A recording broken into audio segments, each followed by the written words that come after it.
Let's welcome Tony D'Angelo. All right, our good pal Tony G joining us here at 5 minutes after the hour of 7 o'clock on this Tuesday, a brilliant Tuesday morning here in the Blue Ridge Hills of Connecticut. I don't even think that exists. Anyway, Tony, good morning. How are you?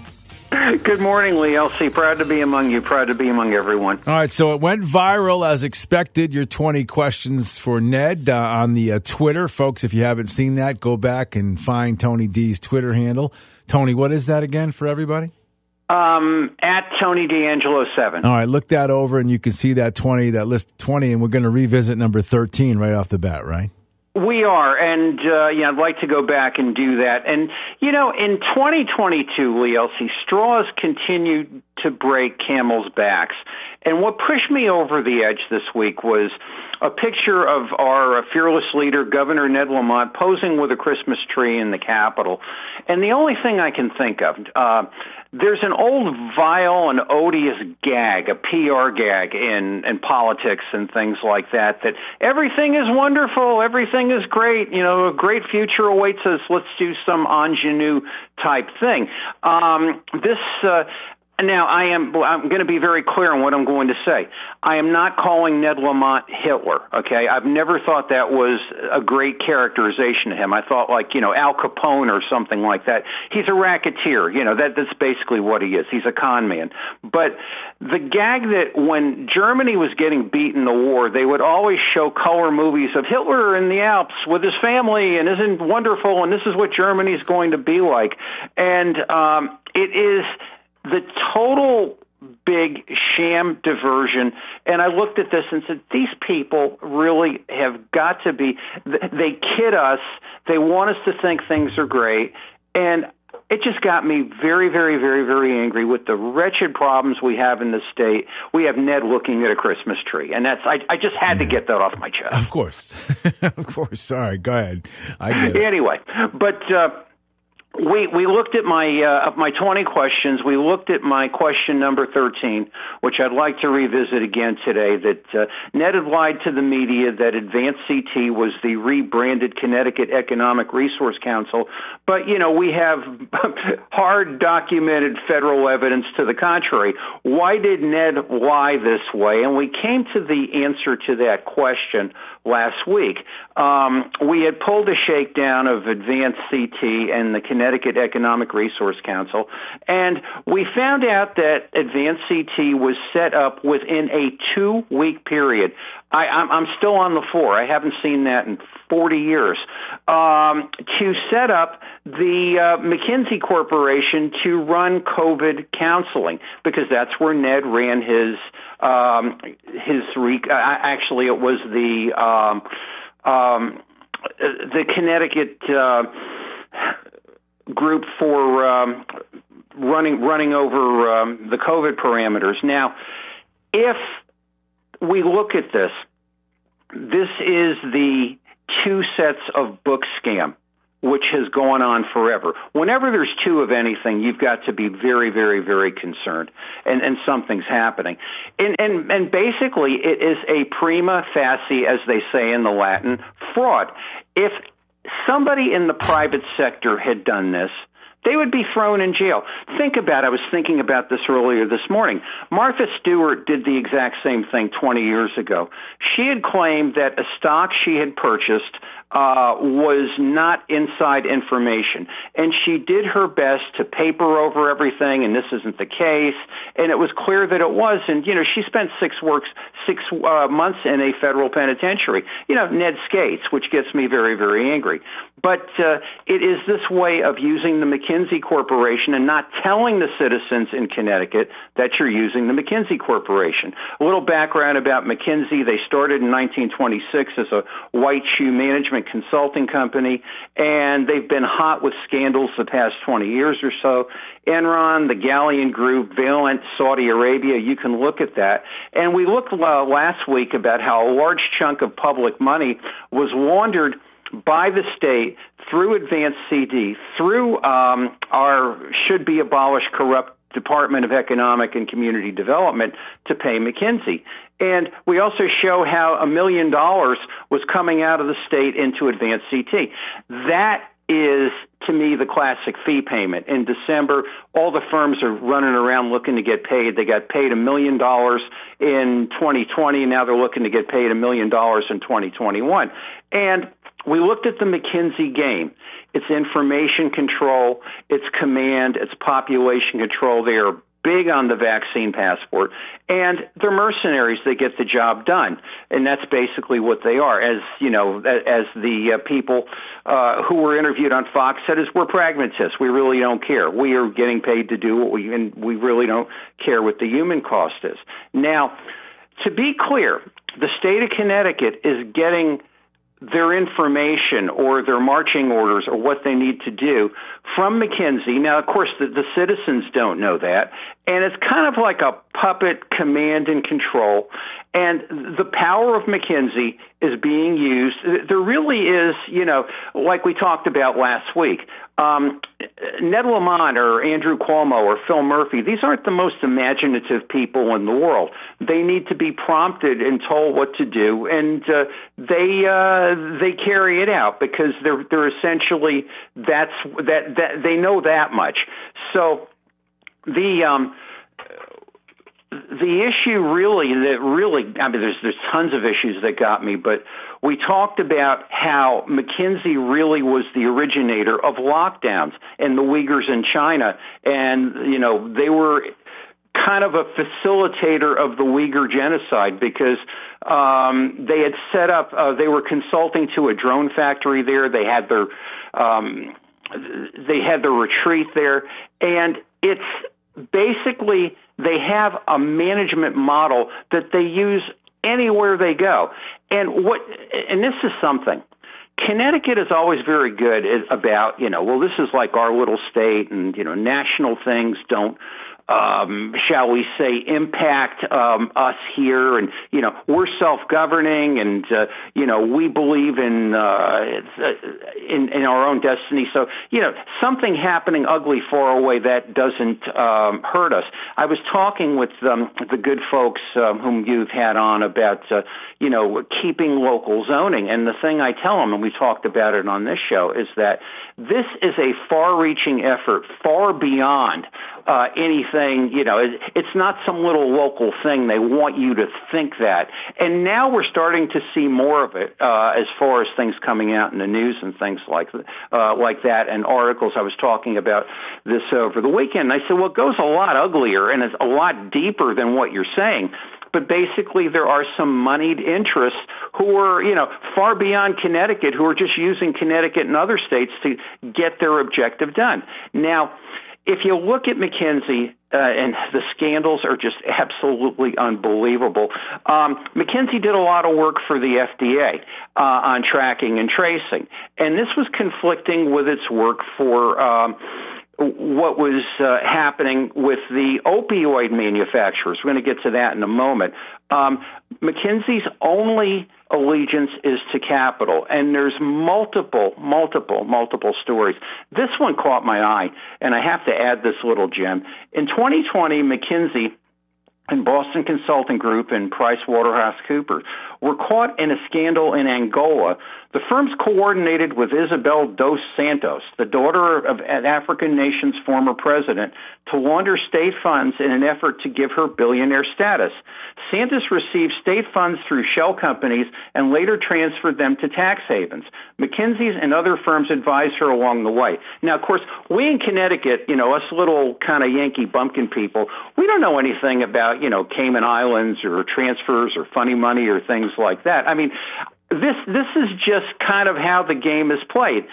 And where we cannot, since it's buried, since it's hidden from us, where we cannot see the specific Connecticut contract, we're going to get our hands on it, believe me. I did dig around over the course of the week, and I did start to study McKinsey model contracts that McKinsey signs with various governments in COVID-19 relief. Now, one thing to keep in mind, they are incredibly pricey. I mean, beyond the pale pricey. For a kid MBA coming out of school, he is billed at a state at $70,000 a week.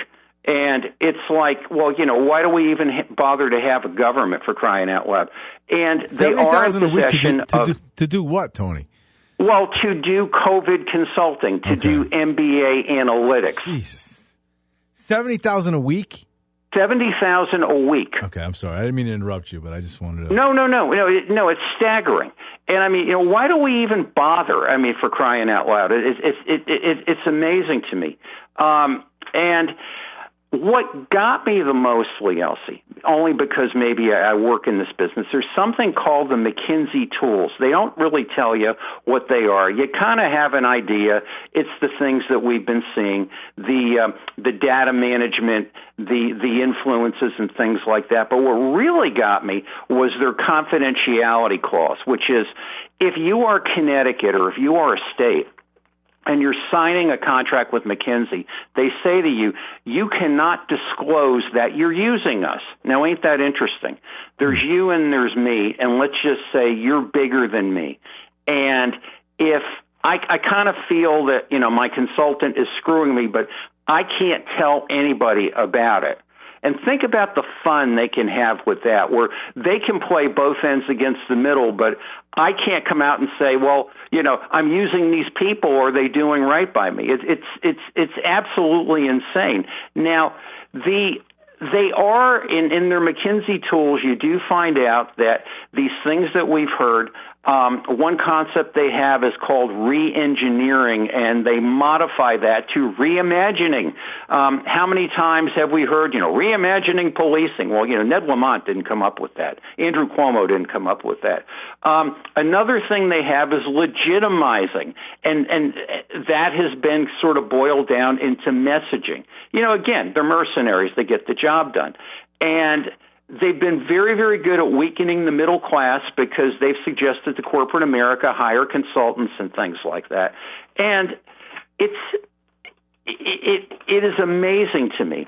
But it is that go to hell, I call it a go to hell conflict provision, that has got me really the most upset about how these people operate. We know that this month, actually, it was early March, there was the Sackler family who were the billionaire owners of Purdue Pharma, and they still are. And they're widely blamed for helping to spark the U.S. opioid epidemic with dishonest marketing of OxyContin, have paid a $6 billion settlement, $4.3 to $6 billion settlement from 9 states. And it shields them from further litigation, not necessarily criminal charges. Part of this funding is supposed to go to help people who have been addicted by drugs. Now, one of the 9 states is Connecticut, and one of the biggest perpetrators in this global settlement is McKinsey. Very good article on LinkedIn by Katie Adams about what McKinsey was doing with OxyContin. Now, the documents that were revealed had McKinsey had advised the Sackler family, the owners of Purdue Pharma, to turbocharge OxyContin sales during a time when the government and pharmaceutical industry was aware that many, many people were addicted. And basically, they said to CVS customers, "We're going to give you a rebate of $15,000 for every single person that ODs." This is how these people operate. These are the people who are, quote unquote, the secret brain trust in driving COVID policy in this state. Now, by way of information, several of our neighboring states use McKinsey for COVID response. McKinsey saw this great, whatever you want to call it, opportunity, and they jumped on it basically. But our neighboring states are more decent than we are, even with their problems. In New Jersey, Doug Stenhart, who is the chairman of the Republican Party, went to Phil Murphy, the governor, and said, you've got to fire McKinsey because look at what they did to our citizens.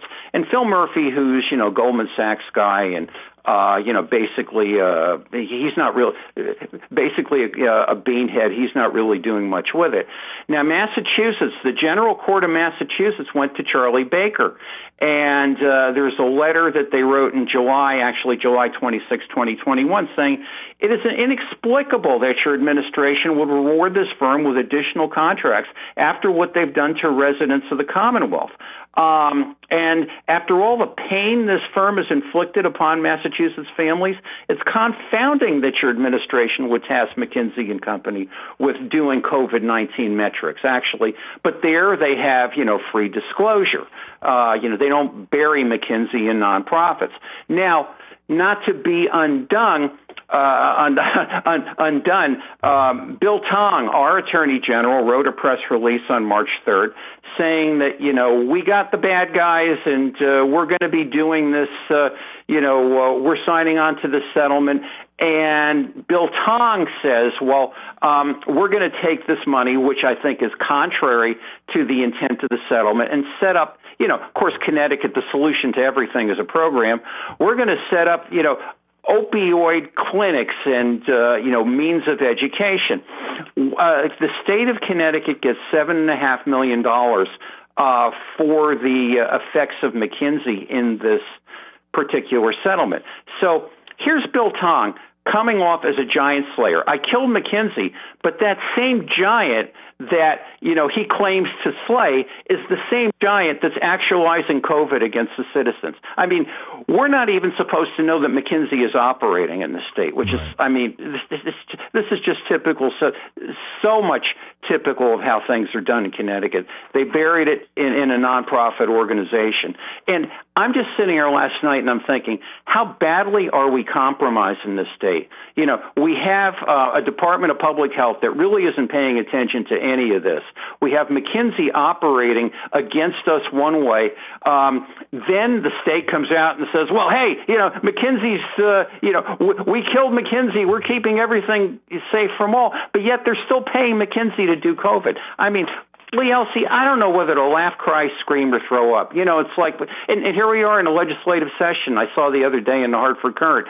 The lobbyists are back. Well, at the Capitol, at least we know the liquor bill is going to get paid. I mean, my Lord, it's like what, and I think for me, if I'm a person who has somehow been addicted by opioids or somebody in my family or stuff like this, and if you're a legislator and there's people in your district and you're silent about this, I mean, I have candidate, I have no respect for you whatsoever. This is the sham that is going on in this state.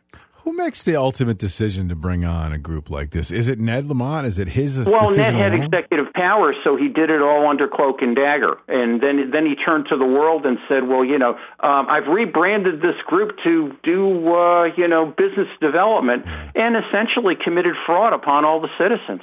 Yeah, but what account does he draw the money from to pay these people this kind of money? Well, it's very clever. He sets up the nonprofit. Actually, the nonprofit's done in 2 weeks. And he did get his buddy Garrett Moran to give him $450,000 as seed money, and then he laundered state money into the DECD to hand over to Advanced CT as quote-unquote business development. But yet, they got $1 million in 2020, and the fee for McKinsey was $900,000. It's money laundering, for crying out loud. Who should be in jail because of this? Well, who should be in jail? I mean, to me, Ned belongs in jail because this is fraud. This is just, Martha Stewart went to jail for saying that she didn't get inside information. And she did get inside information on that stock she was trading in Clone or something like this. I mean, how can you trust a man who does this? And, really, the Attorney General should disclose, well, they're doing COVID here and, we're aware of that and we're considering it. We're not even supposed to know. It's like, just let them, just throw them food and gas money and things like that, and, they won't bother us. That's basically the idea of, the Connecticut government towards the citizen. His name is Tony D'Angelo, ladies and gentlemen. He joins me every Tuesday at his new improved time of 7:05. We always appreciate that. In fact, he's so good, we're going to bring him back 12 hours from right now, actually 11 hours and change from right now. 7:05 tonight in the PM, going over a number of different things more on a nationwide setting tonight on the Wayne Allen Root Show. So we'll be doing that. Tony, I can't thank you enough. Follow him on Twitter, Tony D'Angelo7, and you can check out all the things he has. Tony, I'll talk to you in a few hours, my friend. My honor, my pleasure. Bye, everybody. All right, have a good one. All right, we got to go. We're out of time. Blacks will join me after the bottom of the hour news. Keep it here.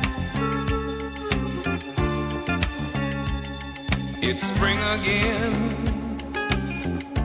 I can hear the